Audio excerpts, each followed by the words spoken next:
This video will propose 6 reasons to discard wave-particle duality. Now that thing, wave-particle duality, is generally thought to be so central to science, especially to quantum mechanics, that anyone who suggests discarding it is thought to be unscientific. But a central idea in science has always been that cherished ideas may crumble if we attend to data that don't fit the orthodox teaching. We will examine 5 experiments that are incompatible with wave-particle duality, plus the Davis and Germa experiment, which is compatible with either wave-particle duality or the alternative theory that we are going to present. We will start with the neutron interferometer experiment, which just plain doesn't make sense with wave-particle duality, but we can make sense of it in a very different way. Now, what is it? What is this wave-particle duality? Wave-particle duality is a firmly established doctrine that says that something from the quantum world might appear to be a wave when we look at it one way, might appear to be a particle when we look at it another way, but these are simply 2 aspects of the same quantum thing.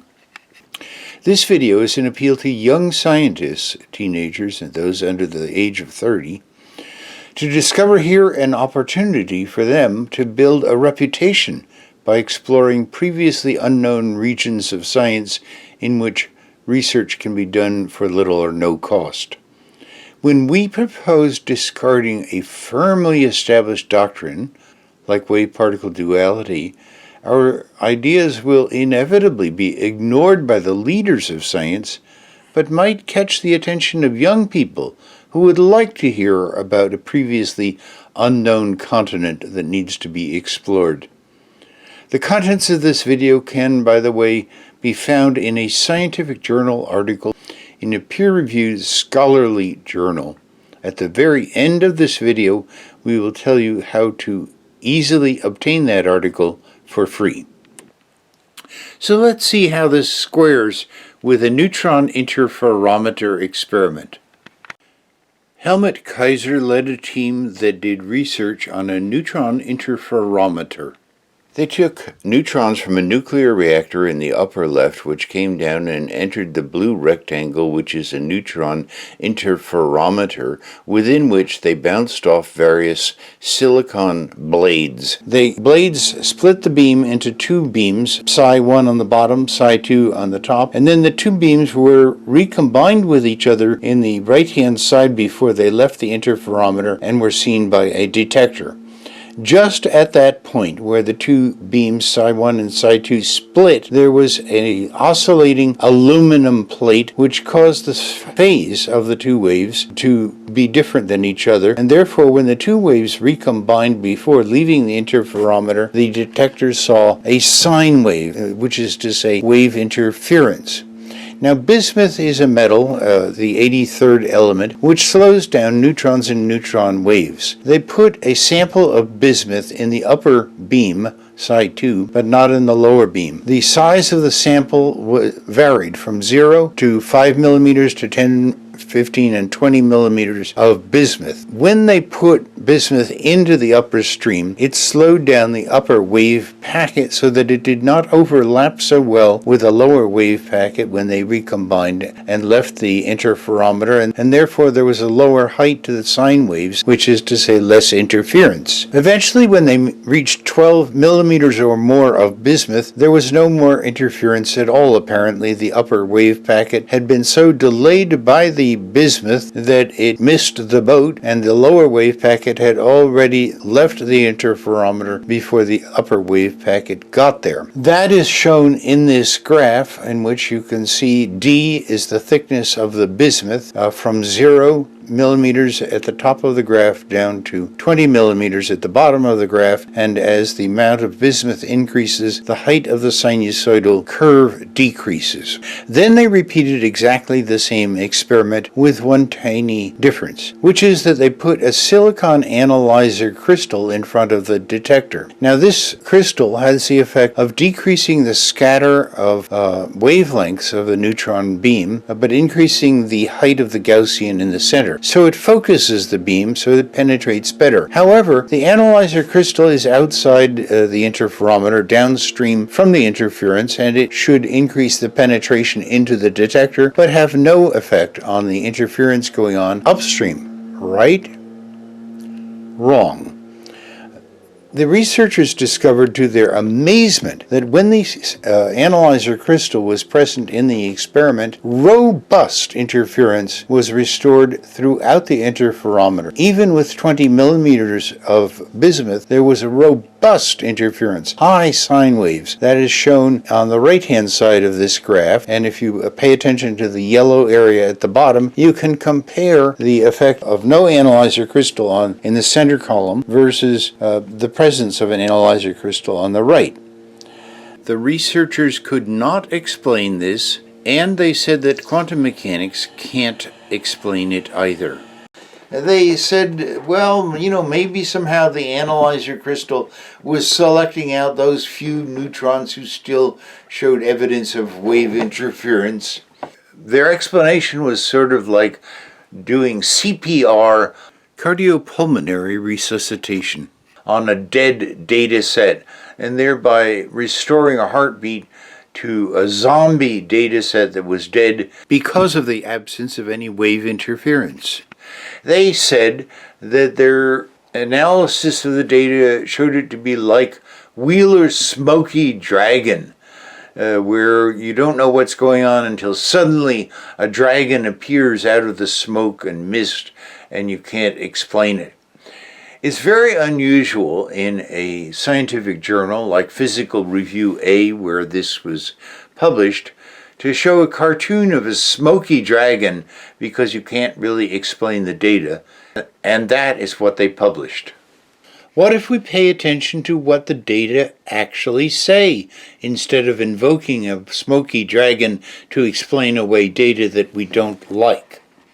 The data actually say that the presence or absence of an analyzer crystal outside and downstream from the interferometer causes the presence or absence of robust wave interference inside the interferometer.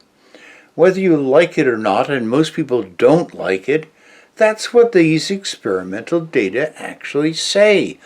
A robust heartbeat means the patient is alive and well and the heart is beating vigorously. This is hard to think about because it contradicts our idea that waves and particles go in the same direction. So what if we follow the data? The data only makes sense if we think of the analyzer crystal as being upstream from the interference, because that's the only way that an analyzer crystal being present or absent could control the presence or absence of wave interference inside the interferometer. Supposing there were waves starting at the detector moving backwards through the interferometer, and from time to time a neutron were following the waves backwards and hitting the detector. That would explain the data much better than a smoky dragon explains the data, but basically it violates our sense of what makes sense. These would have to be zero energy waves, for example. Later in this video, I will talk about the idea of zero energy waves, but right now let's just focus on this peculiar, strange, weird idea that perhaps there are waves traveling in the opposite direction of the neutrons, and the neutrons are following the waves backwards.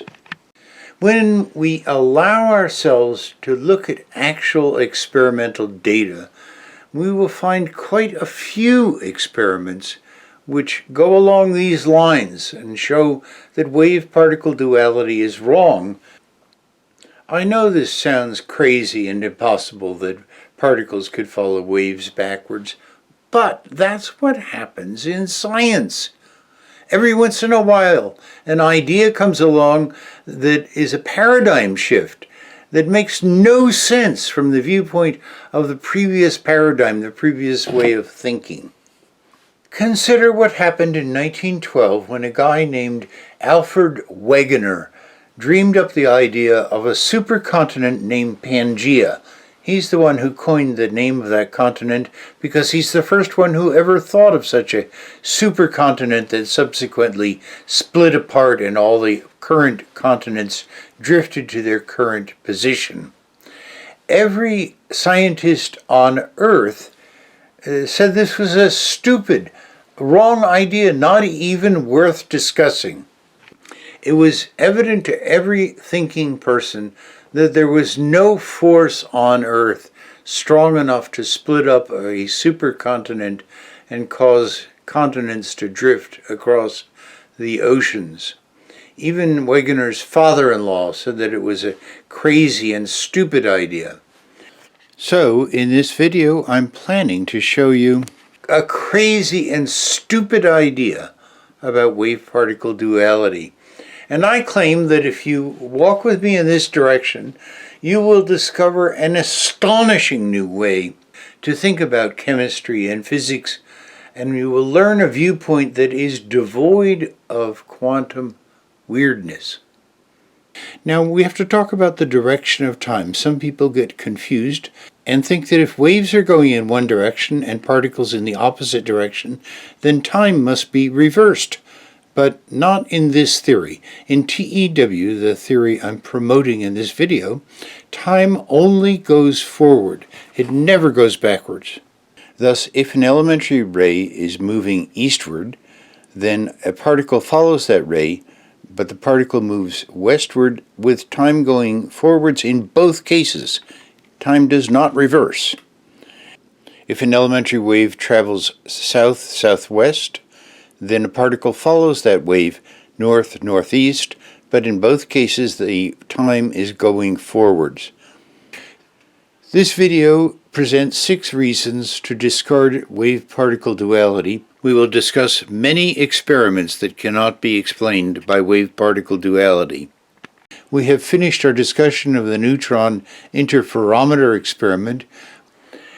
We find that the theory that fits these experimental data better than wave-particle duality is the theory of elementary waves, according to which there are zero-energy waves starting at the detectors, moving backwards through experiments, and then at the particle source, particles follow the waves backwards to the detector.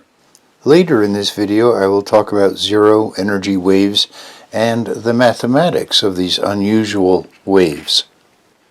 Now you might ask, how is it that in the world of everyday experience, waves and particles go in the same direction, but I'm claiming that in the quantum world, waves and particles go in the opposite directions? What's the difference? I claim the word waves has 2 different meanings. Ocean waves are a good example. The waves are actually made up of energy and particles. And so, of course, they're moving in the same direction. We're talking about a different kind of waves, sort of like probability waves. Now you might say, why is it that we don't ever see these strange waves, these elementary waves, in the everyday world? And the answer is, you do. You just don't recognize them. Fasten your seatbelt because I'm not sure whether you're ready to deal with what I'm about to say. In the neutron interferometer experiment, we saw waves coming out of the detector and particles following them backwards. We're going to see that again and again in experiments in this video. But for now, can you imagine what it would mean for you personally if waves were coming out of the detector and particles following it backwards in your personal experience? This is you on the beach with your detectors. Now you might say, what detectors? Well, your eyes are your visual detectors, your ears are your auditory detector, your nose is your olfactory detector, your skin is your tactile detector. In this picture, we're focusing only on zero energy elementary waves emanating from your eye. The world is far, far more interactive than science ever imagined. No photon can come into your eyes unless it is first invited by one of these outgoing elementary waves. The photon doesn't have to accept your invitation. It could say, "I'm sorry, but I have a lot of other invitations." But if it does accept your invitation, then it follows the elementary waves coming out from your eyes directly back into your retina, and you see the photon. So let's say you're standing at the ocean watching the waves. How do you think you see them? Well, as I said, elementary waves go out from your eyes and photons follow them back. You have never seen anything except through elementary waves. By the time a photon leaves the ocean surface, it knows where it is going, in the sense that it's following backwards an elementary ray from one place or another, if not from your eye, then perhaps from the cloud in the sky behind your head. There's nothing special about you or your eyes. Elementary waves are coming from everywhere. They're coming from the ocean, and photons are following them back. Nor is there anything special about photons. You already learned that neutrons follow their waves backwards. This video presents 6 reasons to discard wave-particle duality. Primarily, we will discuss many experiments that are incompatible with wave-particle duality. We have finished our discussion of the neutron interferometer experiment. We move on now to number 2, which is the double slit experiment. It is alleged by everyone other than me that the double slit experiment proves wave-particle duality. Other people say that if we fire one particle at a time from a gun, the particle must go through both slits as a wave, interfere with itself, because after all there's a wave pattern on the target screen, and then become a particle again when it hits the screen. So everyone other than me thinks that the double slit experiment obviously proves wave-particle duality, but I claim the double slit experiment actually disproves wave-particle duality. Watch this. When a particle is shot from a gun, according to the wave-particle duality way of thinking, it becomes a cloud of probability density spread out like a fog or mist broadly throughout space. Now this cloud of probability density must entirely vanish faster than the speed of light at that unpredictable instant when a dot appears anywhere on the target screen. After all, the dot represents 100% of the probability of that being where the particle is located, so there's no excess probability to be used in other parts of the cloud. And if any part of the cloud persists after a dot appears anywhere, there would be 2 problems. First, the dot could not contain 100% of the probability of that being where the particle is located, and the second problem is that the persistent part of the cloud of probability density could produce a second dot, which would be a big problem because only one particle left the gun. So why don't you think about it? What is the mechanism you can come up with for how the entire cloud of probability density spread out over all space could vanish instantly, faster than the speed of light, at whatever instant, unpredictable instant, when a dot happens to appear anywhere? You should pause this video and think about it for a moment and figure out what is your answer to that question that I just asked. Come on, give it a shot. I mean, after all, if you believe in wave-particle duality, then you've got to have some answer for how this cloud of probability density just goes poof. Now that you've had a chance to think about it, I think perhaps you've discovered that there is no possible explanation for how that might happen. It can't happen that way. Nature must have some other way of doing it. The double slit experiment is incompatible with the idea of wave-particle duality for the reasons we just stated.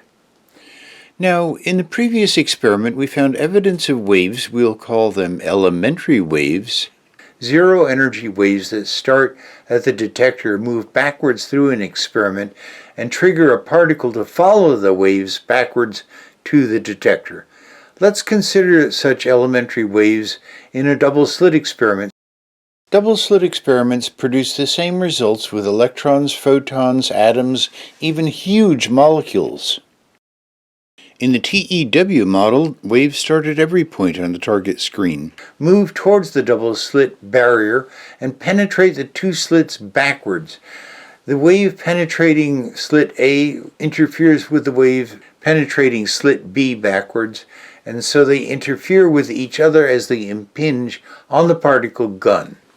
In our model, all wave interference occurs in proximity to the particle gun. No wave interference occurs in proximity to the target screen. Now, a particle about to be fired from the gun looks out and sees a zillion incoming elementary waves, one from each point on the target screen, each elementary wave shaped by the wave interference that I spoke of a moment ago. The particle makes a random choice about which incoming elementary wave to respond to.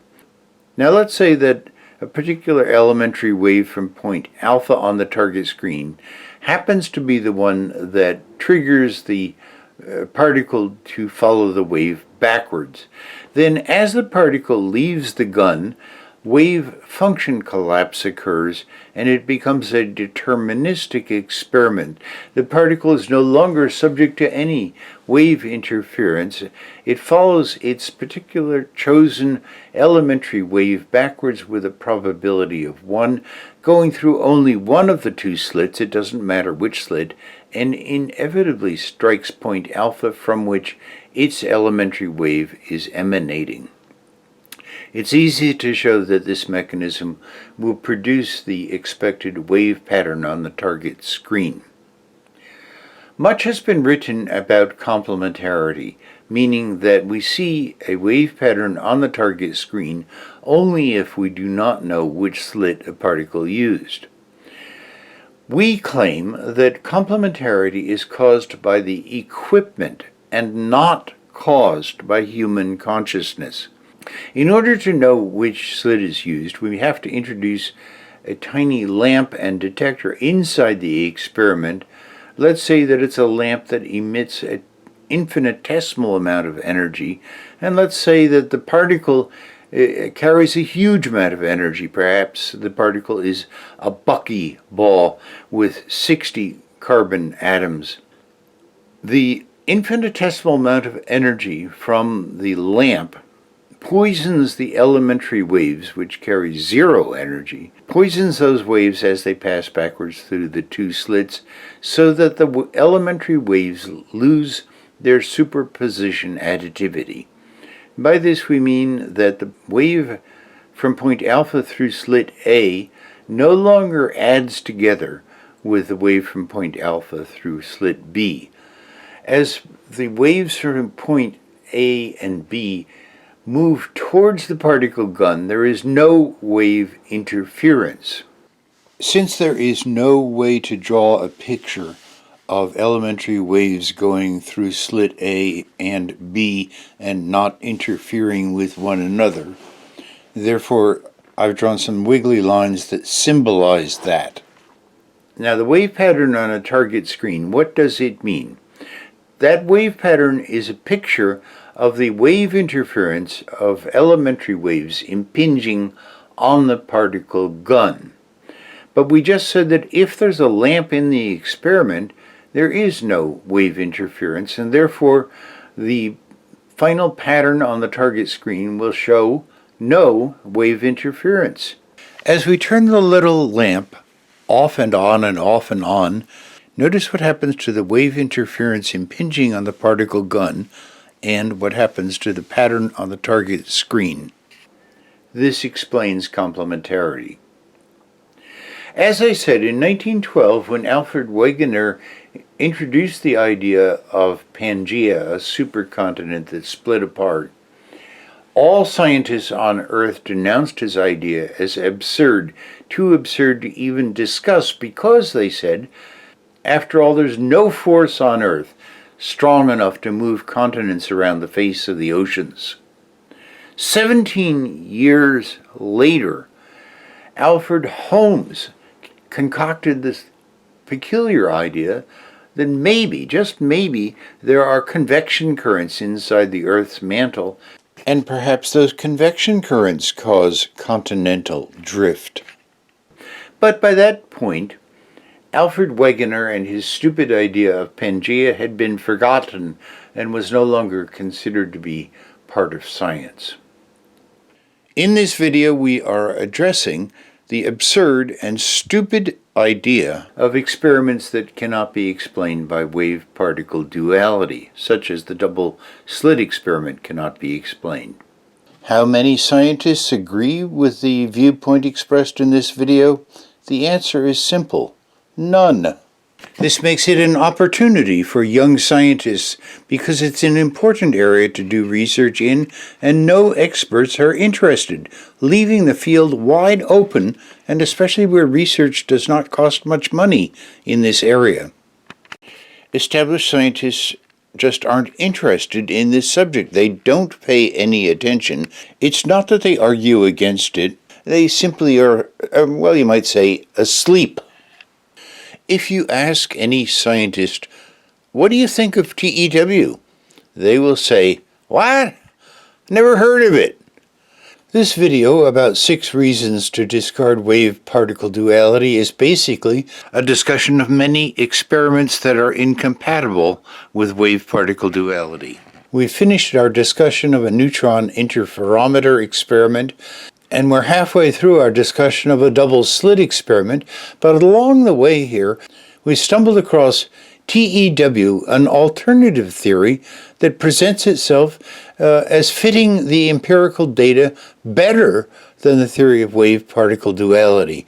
So what we're going to have to do for just a moment is to meander off the path to talk about some troubling other issues that are raised by this whole TEW madness, such as the whole question of zero-energy waves.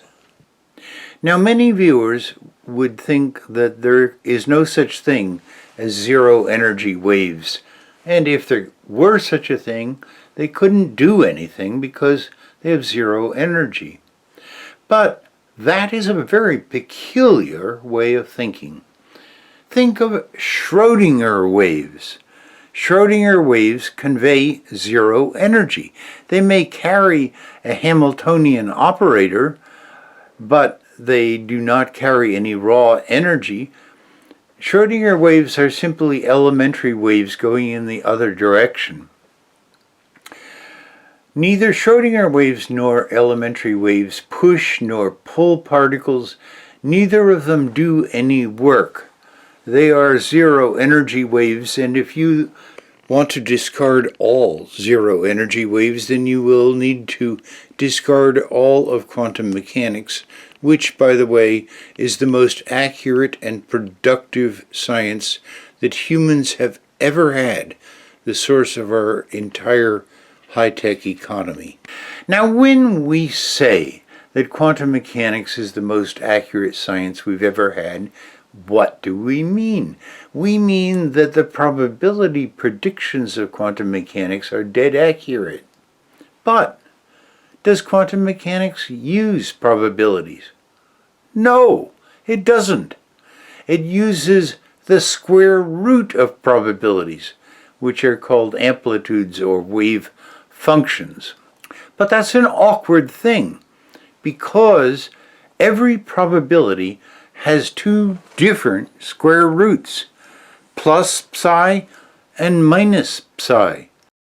So when you say that the probability predictions of quantum mechanics are the most accurate thing that science has ever had, which is it that it's so dead accurate? Is it plus psi or is it minus psi? That is an open, unanswered question. If you think the dead accurate mathematics is plus psi, then you are endorsing quantum mechanics. But if you think that it's minus psi, then you are endorsing the theory of elementary waves. In 1926, Max Born wrote the most important paper in quantum mechanics. He stumbled around and then, in a footnote, he said, probability is proportional to the square of phi, phi being the wave function. Now, if probability is proportional to the square of phi, then probability is also proportional to the square of minus phi. The difference between the wave function phi and minus phi is a radically different picture of how the world is organized. In my opinion, if we lived in a world based on phi, there would be wave-particle duality and life would be dull, boring, and dreary. But since I believe we live in a world based on minus phi, nature is vibrant and interactive. Instead of wave-particle duality, we have particles following waves backwards, minus the wave function. That is how we define TeW as the negative introduced into all the mathematics of quantum mechanics. If you want to live in a world based on the wave function psi, my question is this: why would you want to give up the excitement and poetry of life? Thank you, Max Born. This video about 6 reasons to discard wave-particle duality is a presentation of many experiments that don't fit the theory of wave-particle duality. We were just in the midst of a discussion of the double slit experiment a moment ago when we got sidetracked. We stumbled upon TeW, an alternative theory, and that led us off across the countryside discussing all kinds of wild things like zero energy waves and the square root of a probability being plus or minus psi, and so on. Well, we're finally getting back to the main path, and we're about to discuss the third of the 6 experiments. We're about to discuss the Fligor and Mandel laser experiments. Fligor and Mandel used 2 lasers. If you take 2 lasers with parallel polarization and you cross the beams, you can get an interference wave pattern. Supposing we have a double slit experiment in which we have put only 1 photon at a time into the equipment and we discover that there is an interference wave pattern on the target screen. The theory of wave-particle duality would say that that single photon came through both slits and interfered with itself, and that's how we explain why there is a wave pattern. But Fligor and Mandel did that same experiment with one exception. Instead of having 2 slits, they had 2 lasers. There was only 1 photon at a time. There was an interference fringe pattern, a wave pattern on the target screen, but that single photon had to come from 1 laser or the other. It could not come from both. So you can't say that the target screen wave pattern is due to the photon coming through both slits. What you're driven to say is that somehow there are zero energy waves associated with each laser, and those zero energy waves interfere with each other and form standing waves, and then when a photon comes along, it makes evident the standing waves that are there even before the photon arrives.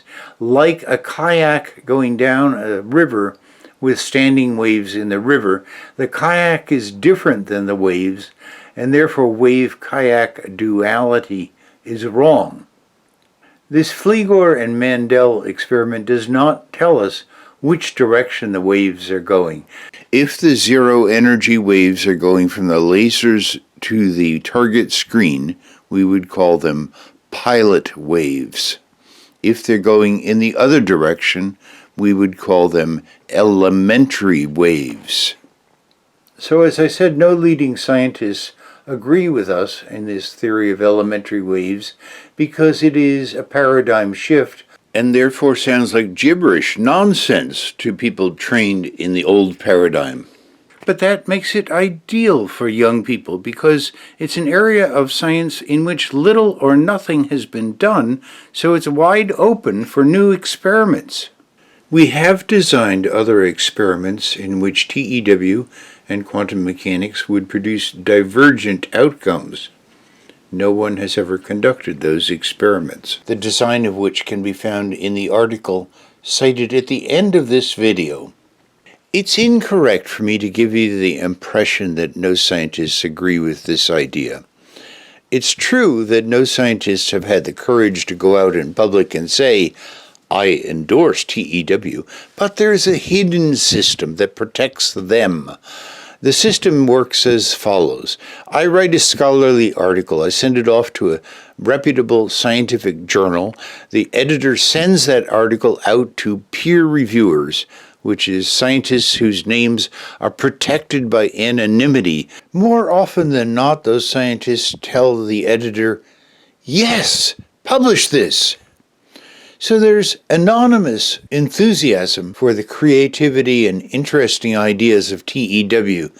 That is what it means that I have published 24 scholarly articles in peer-reviewed journals of chemistry, physics, and mathematics. We come now to the fourth of the 6 experiments, but this one is different. It could be interpreted either way. The Davis and Germa experiment is almost always cited as solid proof of the doctrine of wave-particle duality. Well, let's see. Davison and Germa fired electrons down upon a crystal of nickel, and the electrons sprayed off the top of the crystal at various angles. They measured the angle at which the electrons rebounded off the crystal and the number of electrons at each angle, and they measured this for many different voltages. Here's a diagram of what they found. The electrons were detected at various angles, as you can see in red, but there was what they called a spur that was prominent in their data. The spur or horn, which you see sticking out on the right, was greatest at 54 volts and at an angle of 50 degrees. This spur became very famous and was discussed at great length. This spur is what you might expect if waves of wavelength about 1.67 angstrom were diffracting through the crystal. So when we make a balanced appraisal of what the Davis and Germa data actually tell us, what can we say? Number one, there's evidence of electrons ricocheting like bullets off the top of the crystal. That's true of the majority of electrons in this experiment. All the areas that are colored in green represent electrons that are not in any way involved with the spur. Number two, there's evidence of waves of wavelength approximately 1.67 angstrom wavelength. And number three, there is evidence of electrons interacting with those waves. What leading scientists usually say is that the Davis and Germa experiment shows us the wave-like quality of electrons. Well, what they're not telling you is that they're making an assumption that the waves and particles are going in the same direction. These data are consistent with our idea that elementary waves of approximately 1.67 angstrom wavelength start at the detector and diffract backwards through the crystal, and then electrons follow those waves backwards. So far we have discussed 3 experiments that compel us to discard wave-particle duality. The Davis and Germa experiment could be interpreted either way. We come now to the 5th and most compelling of all the evidence, which is Feynman's path integral approach and his quantum electrodynamics. If a particle goes from point A to point B, it can do so by many paths, actually an infinite number of them.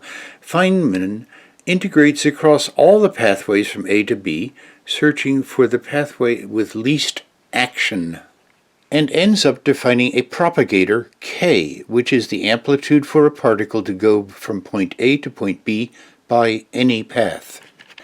The peculiarity that we need to focus on is that Feynman says that every particle must take every path from A to B. His students bristled at that. They said it makes no sense. Obviously, one particle can only take one path. But Feynman insisted. He said this mathematics only makes sense if every single particle takes every path. That doesn't fit reality as you and I know it. For example, when one photon goes from this computer screen up into your retina, or from this smartphone screen up into your retina, do you think it takes one path, or does it take an infinite number of different pathways? One photon. I'm going to try to convince you that in order to resolve this contradiction internal to Feynman, we need to reject wave-particle duality and embrace TEW. The TEW viewpoint is shown here.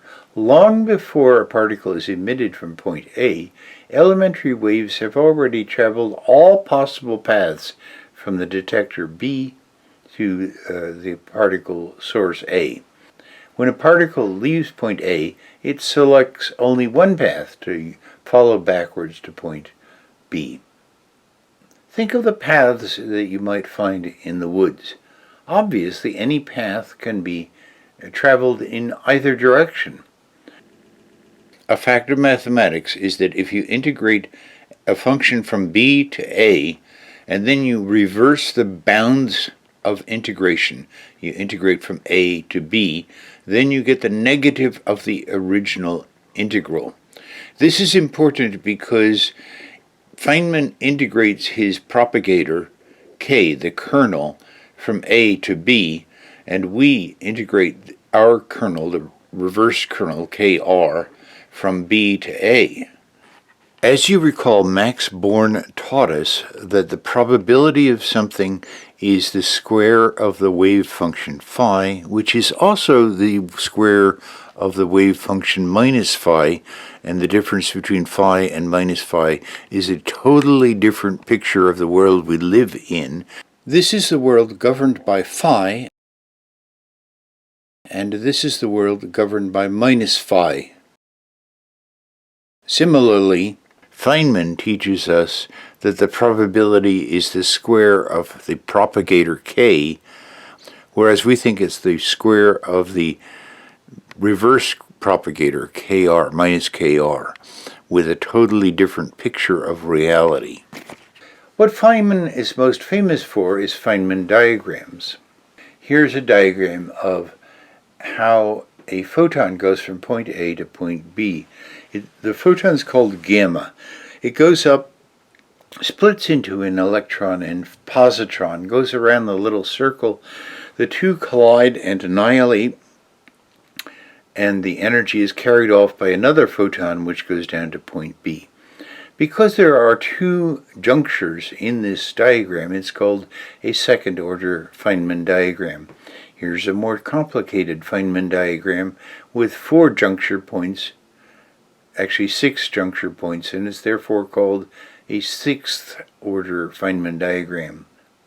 A recent study used 891 eighth-order Feynman diagrams in order to calculate very precisely a variable known as alpha.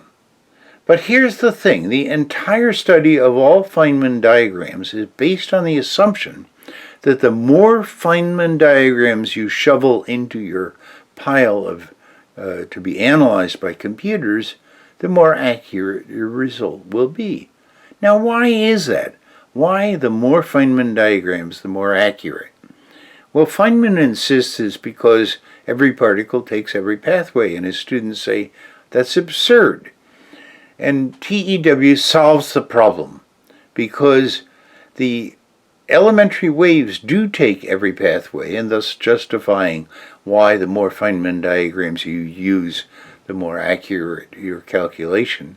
But on the other hand, after the elementary waves arrive at point A, the particle source, the particle only takes one pathway back to point B.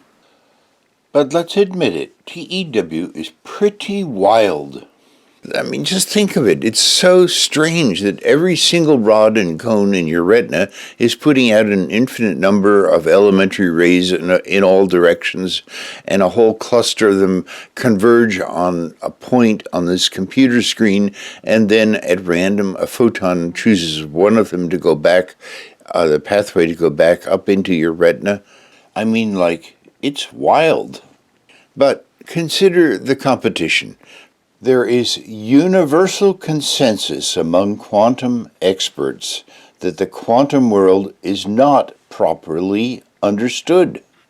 It is viewed as beyond weird, and TEW fits right in with the strangeness of the theories we are talking about. This video about 6 reasons to discard wave-particle duality has been a discussion of 4 experiments that cannot be explained by wave-particle duality, and the Davis and Germa experiment, which could be interpreted either way.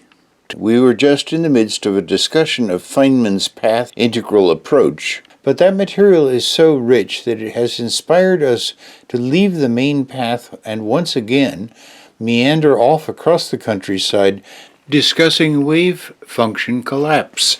After we're finished with that meandering side path, we will return to discuss the Bell test experiments.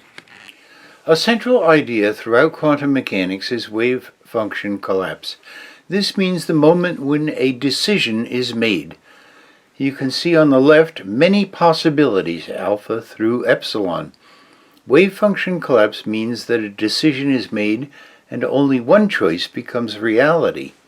Throughout quantum mechanics, the assumption is made that wave function collapse occurs when a measurement is made, when you observe something. Even Feynman assumed that. In TEW, wave function collapse occurs before we observe something.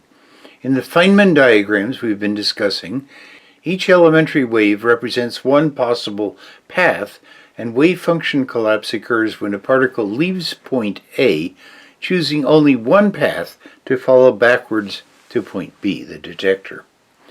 You could say that there are 2 phases. In phase 1, the elementary waves traverse all pathways, and in phase 2, the particle follows only one elementary ray back to the detector at point B. Feynman based his science on phase 2 and never thought about what we call phase 1. Phase 1 occurs before the particle leaves the source, and all wave interference occurs during phase 1. If you start a stopwatch when the particle leaves the source, everything important has already occurred before you start the clock. This is very similar to how real life works. During phase 1, you might flirt with and date many people, but then you marry one. And that is wave function collapse. Your marriage is when you make a decision. From then on, you are in phase 2 of your life and are constrained by the decision you made. Let's spend another minute thinking about why quantum mechanics says that wave function collapse occurs when you measure or observe something. This video says that there are 2 views of how nature is organized. On the left side of the screen is our idea that the square root of the probability is minus psi, minus the wave function. We call this TEW, which is the worldview in which particles follow waves backwards. On the right side of the screen is the conventional view that the square root of the probability is plus psi, which is called quantum mechanics, where there is wave-particle duality. Experiments demonstrate that there must have been wave interference before something is measured or observed. On the left side of the screen, the wave interference can, and usually does, occur before a particle leaves the source. On the right side, if wave interference must precede measurement, then the only possibility is that it occurs when you measure something. The right side of the screen leads to absurdities, like Schrödinger's cat. Believe it or not, there is no Schrödinger cat paradox on the left side of this screen. Wave function collapse occurs whenever the cat does or does not undergo brain death from cyanide. It's just like real life with one exception. That in real life you would be ostracized for cruelty to animals. Can you imagine what your children and spouse would say? Let's get reoriented. We were discussing Feynman's path integral approach when we got sidetracked to a discussion of wave function collapse, a discussion we tolerated because it enriched our understanding of Feynman. But we're now done with Feynman and ready to take on the Bell test experiments, which also compel us to discard wave-particle duality. We have the best explanation of the Bell test experiments that we have ever heard of. It is based on TEW, and therefore it requires first that we reject wave-particle duality. Our explanation of the Bell test experiments is rather technical and hard to put into the format of a video when we want to keep the video short and entertaining. So we've put these technical details about the Bell test experiments and how TEW has the best explanation of them into a scientific journal article, peer-reviewed, and you can find how to easily obtain that journal article for free at the end of this video. Our mathematics rejects Einstein's local realism. This brings us to the end of the 6 experiments that lead us to discard wave-particle duality. During this video, we built a new theory, TEW, to replace wave-particle duality. But like it or not, wave-particle duality, and not TEW, is firmly established as the foundation of science. It might be a wobbly foundation, but other people think it's solid. Let's talk about what we can learn about the future by studying the past. What is in the back of our mind is the question, what is the probable future of TEW, given that wave-particle duality is the dominant theory? As we said, in 1912, Alfred Wegener proposed that there had once been a supercontinent named Pangaea that split up. People thought that was unintelligible. It made no sense whatsoever. He was ridiculed and his idea was rejected from science. We identify with Alfred Wegener because neither Pangaea in his time nor TEW in our time fit into current science. 17 years after Wegener, Alfred Holmes said there are convection currents which are evident in seabed spreading. But then along came World War II with submarine warfare, and they developed sonar, and from the sonar they were astonished to discover that there are mountains on the seabed, mountains under the oceans. And in fact, for example, there's one mountain range all the way down the middle of the Atlantic Ocean, and it appears, as they studied the age of rocks, that there is seabed spreading from the mountain in the center of the Atlantic Ocean. The oldest rock is near the continents. The newest rock is in the center near the mountain. The rift goes right through Iceland, which is splitting apart at the speed with which your fingernails grow, about 2 meters in a human lifetime. It is not seabed spreading that moves continents. Rather, the crust is moved sideways by convection currents in the liquid mantle upon which it floats, and when the mantle reaches a downdraft area of convection currents, it sucks the edge of the crust down hundreds of kilometers into the liquid magma. So Wegener's idea, which made no sense whatsoever because it was a paradigm shift and was rejected by all of science in 1912, became the dominant paradigm called plate tectonics, explaining almost everything about geology today. So, what can we learn from Wegener and plate tectonics? I've lived long enough to come to trust my own judgment, so that if I see that something is true or false, it's better for me to stick with what I know to be true rather than being intimidated by a stampede of experts who claim that wave-particle duality is firmly established. Another reason I identify with Wegener is that pretty soon he and I are going to look alike. This is a picture of me, maybe 3 decades from now, and a picture of him beside me, and you can't tell the difference.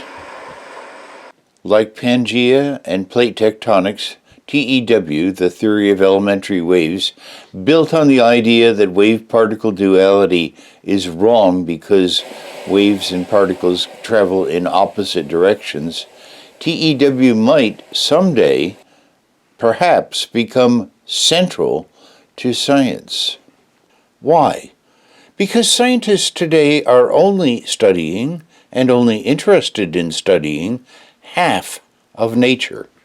That half that has matter and energy. And if you ask them, is that all you're interested in? They'll say, well, no, we're really interested in dark matter and dark energy. Well, what's that mean? A lot of matter and a lot of energy, but they're neglecting the other half of nature, the half that has neither matter nor energy and consists of the elementary waves that have been sculpting and shaping nature from the beginning. Now, the good news, ironically, is that none of the experts and the leaders in science have any interest whatsoever in TEW. Why is that good news and not bad news? Because it means the field is wide open. It is virgin territory. It's exactly what young people search for in order to build their career, their future, by exploring a new continent and doing innovative research at a low cost. TEW originated in the core of the Earth and was brought to the surface by convection currents in the liquid mantle.